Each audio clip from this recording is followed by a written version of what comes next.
The city of Chicago never slept, but neither did Ethan Cross. A seasoned thief, he had spent the last decade perfecting the art of getting in and out of places undetected. His latest job? The Federal Reserve Branch downtown, an impenetrable fortress of cash and secrets. Ethan stood on the rooftop of a neighboring building, peering through binoculars at the heavily guarded bank. He wasn't alone.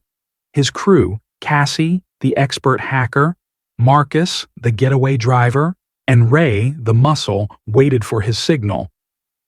"This is insane," Cassie muttered through the earpiece. "We're talking about breaking into a government vault."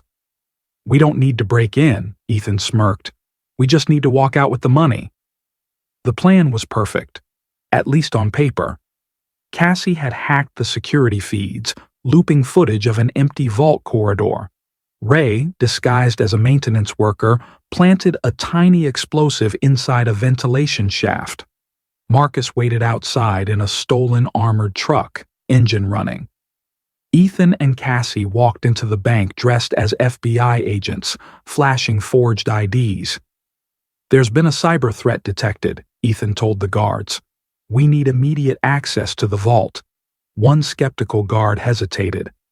"I need to call this in." Cassie leaned in. "The call has already been made," she whispered, placing a hand on his radio. Static buzzed, her signal jammer at work. The vault door opened. Ethan's pulse quickened. Inside, stacks of cash sat in perfect rows, untouched. They had 2 minutes. Ray's explosion triggered a fire alarm on the opposite side of the building, sending the guards into a frenzy. Ethan and Cassie grabbed as much cash as they could carry. Then, everything went wrong. Sirens wailed outside. Marcus's voice crackled in the earpiece. "Cops are already here. Someone tipped them off." Betrayal. Ethan's mind raced. Someone in the crew had sold them out. "Abort mission," he barked, but Cassie was already sprinting toward the exit, bag over her shoulder. "We have the money. Let's move." As they reached the alley, headlights flooded the darkness. Black SUVs screeched to a stop. Not police. Something worse. "FBI?" Marcus muttered. Ethan shook his head. "Cartel." Gunfire erupted. Ethan dove behind a dumpster, pulling Cassie down with him. Ray returned fire, taking out 2 men before a bullet caught him in the leg. Marcus slammed the truck into reverse, tires screeching. "Get in!" Ethan grabbed Ray, hauling him into the truck as bullets shattered the windows. They tore through the streets, weaving between traffic. The cartel SUVs stayed close. Cassie hacked into the traffic lights, causing chaos behind them. "I bought us a few seconds," she panted. "Not enough." A roadblock appeared ahead, 2 police cruisers, officers stepping out with guns drawn. "Go left," Ethan shouted. Marcus yanked the wheel, sending the truck crashing through a construction barrier and onto a half-built overpass. The cartel wasn't so lucky. One of their SUVs flipped over, engulfed in flames. The crew wasn't safe yet. They abandoned the truck in an underground parking garage, switching to a nondescript sedan. Ethan checked his gun, glancing at Cassie. "Someone sold us out." Cassie's face was pale. "You think it's me?" Ray groaned from the back seat. "Not the time." But Ethan wasn't backing down.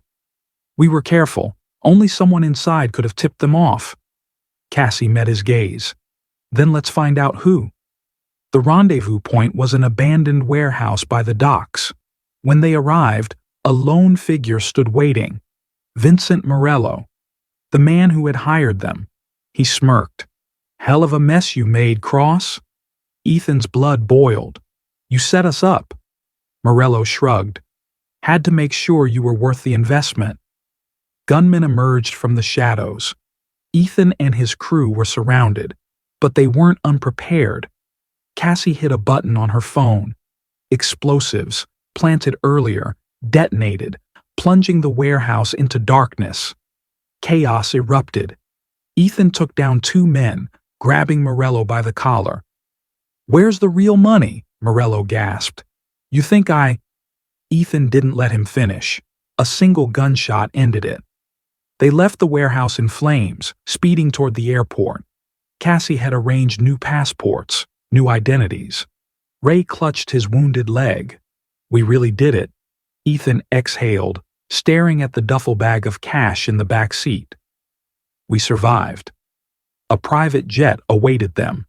As they boarded, Ethan cast one last glance at the city disappearing behind them. This was supposed to be his last job, but old habits die hard,